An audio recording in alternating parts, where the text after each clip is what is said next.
How would you feel if you watched your closest friends find the loves of their lives, find huge success in their endeavors, and living it up while you felt stuck in a rut with no such prospects? Personally, I know exactly how that feels, and that makes for a relatable romance story from this month's first interview. Hi, I'm your host, Garrett K. Jones, and for the first week of Author Awareness August 2020, I'm interviewing UK writer Amy C. Beckinsale about her book, One Night Forever.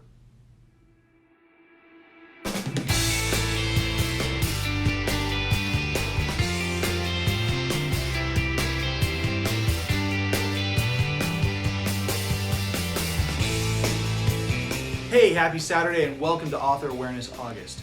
If you're new to the channel, I turn the entire month of August into a marathon of author interviews. 5 Saturdays, 5 interviews. But before I get into the content for this week's episode, I have a few announcements. First up, if you haven't already done so, please make sure to check out my podcast. This third season is called Storytellers, and the focus is on giving the spotlight to other indie writers. Each episode includes a short story written by a writer that I narrate for them, and the episode follows up with a brief interview with the writer should they choose to participate. The point is to give exposure to all of these new writers who are joining the writing community through social media. In fact, here's the promo for Monday's episode featuring Harrison Gianola, a creative writing student from one of the local high schools.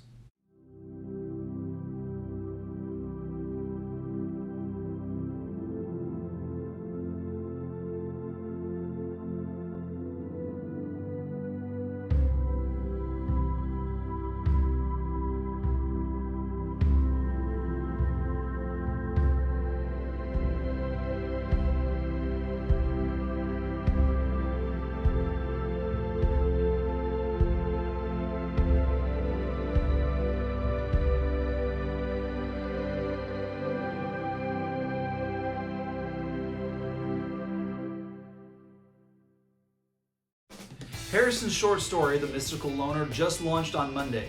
If you want to catch up on the podcast or submit your work to be featured in an episode, those links are down in the description box. The second big announcement is that today is the long-awaited day where I reveal the first piece of new cover art for my book series. So, here's what the original book cover for the Heirs of Menonias looked like.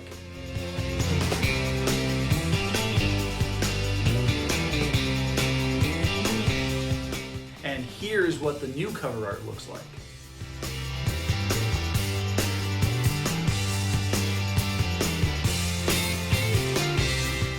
I'll be unveiling the next piece of artwork in 2 weeks for Book 2, The Destiny of Dragons. But if you would like to get an early sneak peek at that cover, I'll explain more about how to do so towards the end of the video. Before going any further with the video, be sure to subscribe and click the bell icon for notifications on new videos. You can select notifications for all videos, or you can select notifications based on your preferences. If you're watching on your phone, be sure to update those settings inside the app itself to get the most out of your viewing experience.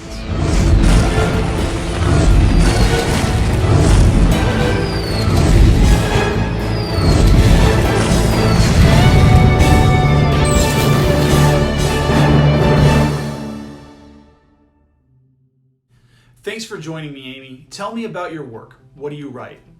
Hi, I'm Amy. Thank you so much for having me on your YouTube channel. It's a real honour. I write fictional romance as a living. I'd like to say it's a living, but unfortunately I still have to do the day job. So One Night Forever is based in London. It's not so much a typical boy meets girl, girl meets boy story. They break up, get back together. It has some twists in there, twists that people don't really expect to see in a romance book. And from the feedback that I've heard from people, it's really, really positive. And I'm thrilled to say that the second book is in the works. My publishers are nagging for it. I say the word nagging because I think they're just as excited to read it as much as I'm excited to get it out into the world for my readers to read it too. So it's on all major platforms on Amazon.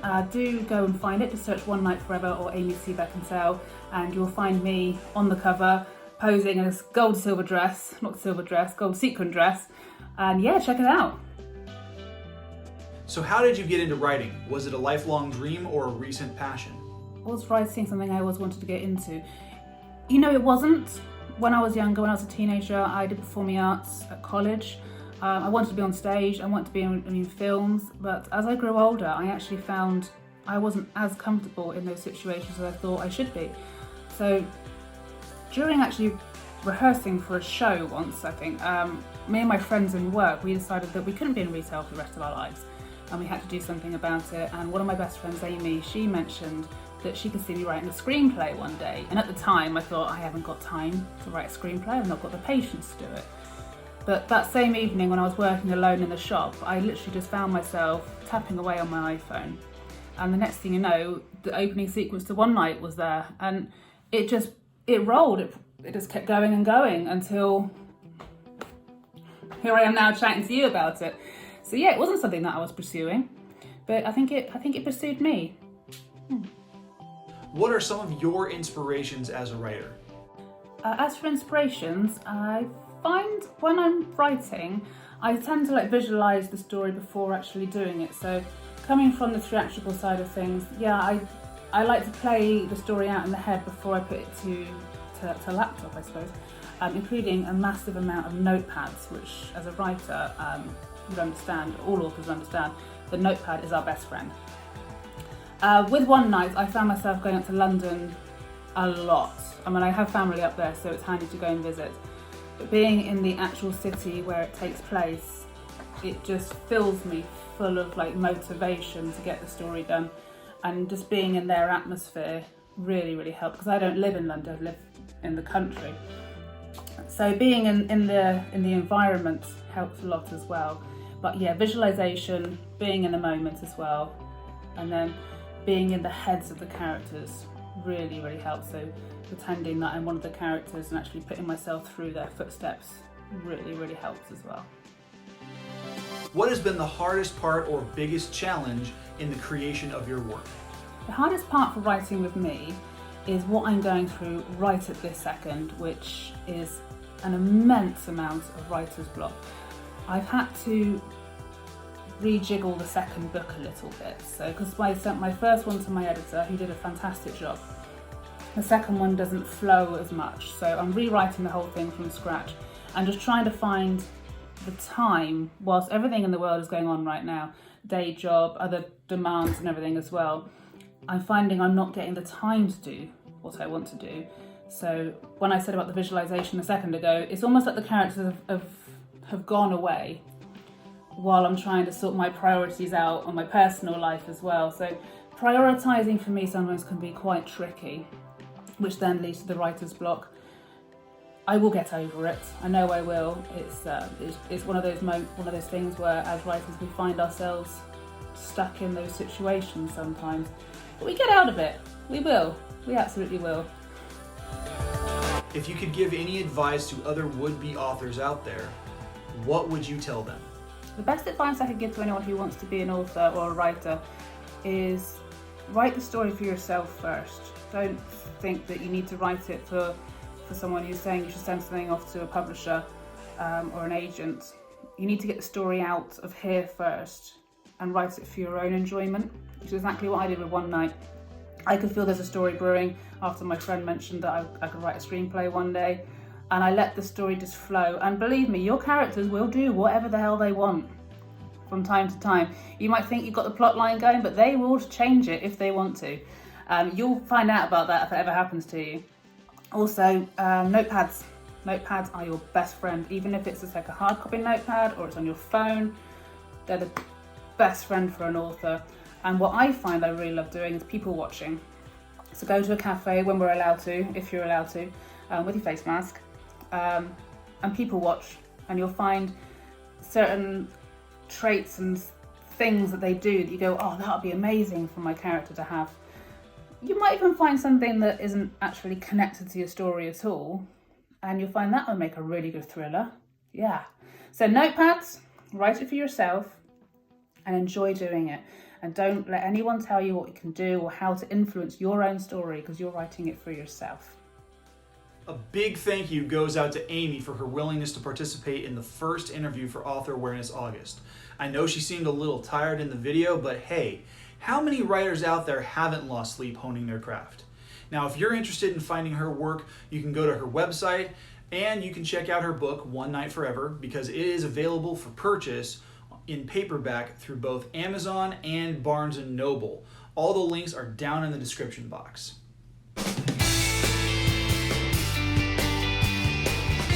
Hey, thanks for watching. If you've made it this far, please make sure to like and share this video because that's how this channel is going to grow its viewership. Now, if you find yourself in a position to do so, please consider becoming a channel supporter by clicking on the link down in the description box and going to patreon.com/GKJpublishing. On that site, you'll find 3 support tiers of $1, $3, and $5 each. Each tier comes with its own sweet perks, plus you get recognition on the final video of the month. One very special perk that all tiers are sharing right now is that you'll have access to the new cover art for Book 2, The Destiny of Dragons, before I broadcast it in 2 weeks. Don't forget to register your short story or poetry for Season 3 Storytellers, and make sure to connect with me on Instagram and Twitter at GKJ_publishing, and I will see you guys next week for the second episode of Author Awareness August, which features an interview with J.C. Polk, a supernatural sci-fi writer from the Midwest. The vlog of the 5 Kingdoms is filmed without the use of a live audience at Skyrocket Studios in Hanford, California. We can't do what we do without your help, so please make sure to subscribe by clicking the button that's above my head, and make sure to watch and share the videos over here to my left. Have a great week.